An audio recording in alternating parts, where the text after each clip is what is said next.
everybody for coming. Yeah, I'm trying to think if I need to even do like an introduction like more formally, or if I can just kind of jump into it. What do we do? Talk about yourself. Absolutely formal. Well, I don't need to like introduce myself. Start at the very From the very beginning. Yeah.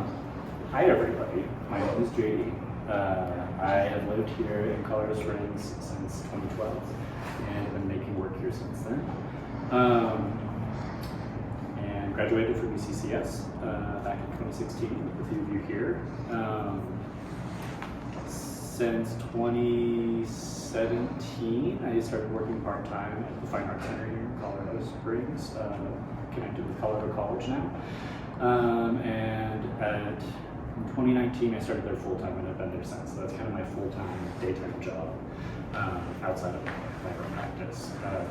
I also have done a lot of different workshops and teaching. I've taught 1 or 2 classes at UCCS, as well as I've assisted a lot in the senior class for CC as well for their senior visa show. So I've done a little bit of teaching in my background as well too. What else?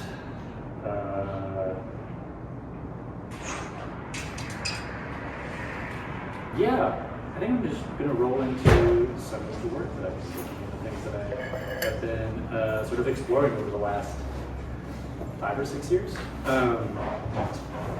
So, as Valerie had said, my work has kind of ebbed and flowed and evolved over the last decade.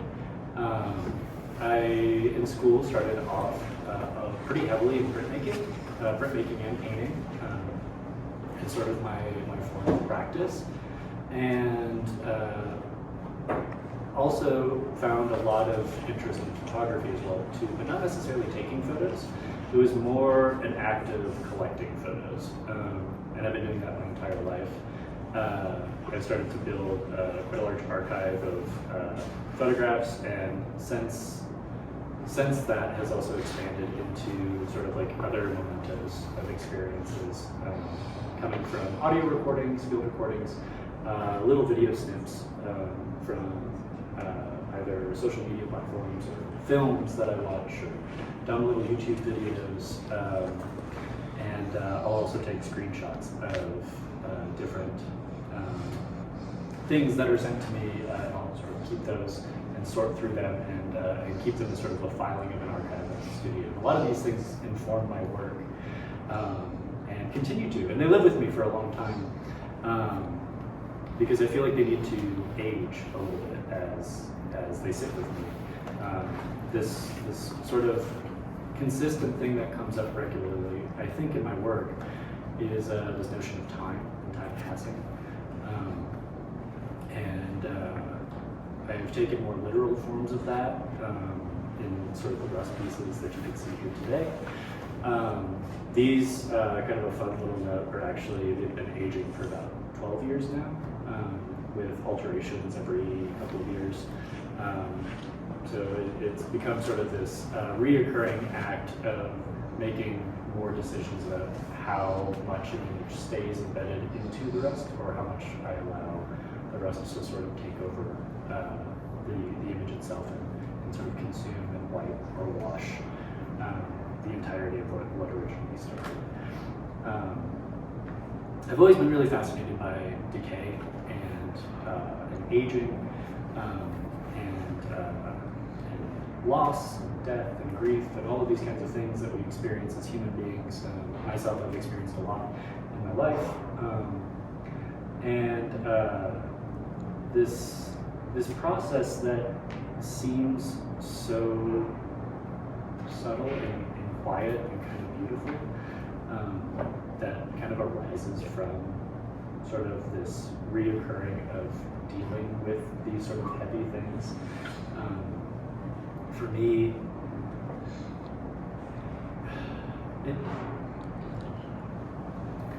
it feels like this sort of act of remembrance in a lot of ways. So thinking about sort of notions of memory and how we can articulate and maybe show these kinds of acts like small little acts of sort of keeping something moving along over a course of time, but not necessarily trying to extend like a life of it or extend anything, but to just kind of be there within the process of its aging. And I think about that a lot with images. Images have always been something that have influenced and informed my work, honestly. And the paintings that you see here today are a little bit off of, they're sort of a parallel exploration that I've been interested in. This last year, I had another show in August over at Shutter and Stroh, and it was some of my installation work. I guess that's another thing I should have said. I kind of bounce around disciplinarily. A lot of friends of mine, people that have worked with me before, I talk about myself as a multidisciplinary artist, so I don't really stay in one sort of field. I ground myself a lot. I kind of think about myself as a painter when I navigate through these other disciplines. And sort of my sensibilities as a painter, thinking about material, thinking about surface, thinking about the ways in which that an image can convey something that maybe language cannot.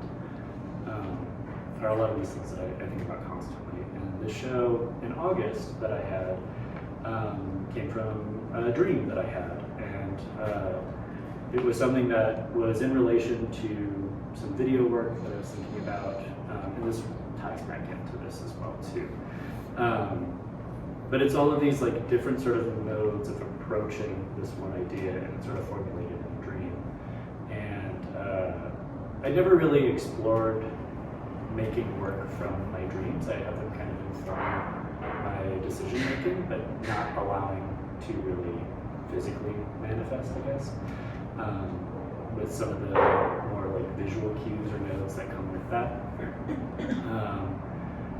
And I really liked sort of like leaning into that and having this a little bit more of like spontaneity, because I also am a very sort of, I don't think I'm a maker or an artist or a painter or any of these kinds of things that has a whole lot of spontaneous bursts of making. My practice is pretty consistent when I do get into it, and takes a lot of time and a lot of labor to navigate through. So to have this sort of spontaneous act of just having something that formulated in a dream and act on that was very interesting to me. And so I kind of led with that, and as preparing for this show, thinking about ways in which that I could allow a little bit more spontaneity to my own practice. An idea that I've been kind of sitting with for about a year or so is in relation to this sort of like form of dream language. And this dream language comes from things that I've experienced where, and I'm not sure if anybody else has experienced this as well too within dreaming, or if you've tried to read within a dream, read a sign or read a book that you know really well, or you're just passing through, you know, a landscape and you see text. It doesn't quite look like text, and it kind of shifts, and you understand what's there, but the visual form of it is sort of discombobulated. It's a little blurry, or it could be a little bit twisted. And I was always fascinated by this sort of like way in which that when I would see these things within a dream, that you could understand it, but not like visually know what that looks like. And then it takes this whole other form. And I started to think about that in relation to decay as well too, which is how the pairing of a lot of the backgrounds of these paintings came from. Most of them are all directly in relation to the translated text that's actually on this. These are actual phrases and little snippets from essentially my archive that I showed earlier. So some of these are from texts from friends that they had sent to me, things that I thought were really funny or little inside jokes. Some of them come from, I think only one of them comes from a book, and it's a quote of a song actually. And then the rest of these I think actually are screen-based, so they come from my phone, so based off of memes, or based off of YouTube videos. And a lot of the color and the way in which that I built up the backgrounds was actually formulated from the screenshots. So I would take the image and sort of do a loose interpretation of it onto the surface of the painting and then distort it and deteriorate it further. I didn't want that direct relation to the actual more representational form of those. I liked to keep that kind of subdued and a little bit more mysterious, especially with the text itself. It seems to kind of have this really nice sort of floating like appearance to how that text sort of lives. And with some of this as well too, I sort of played around with format to sort of suggest certain things too, to see if anybody would pick up on it. Like some of those things are like the blocking and some of the color backgrounds feel like this. Like this comes from subtitling on images, so it's like a subtle little nod to where these things kind of reference would come from.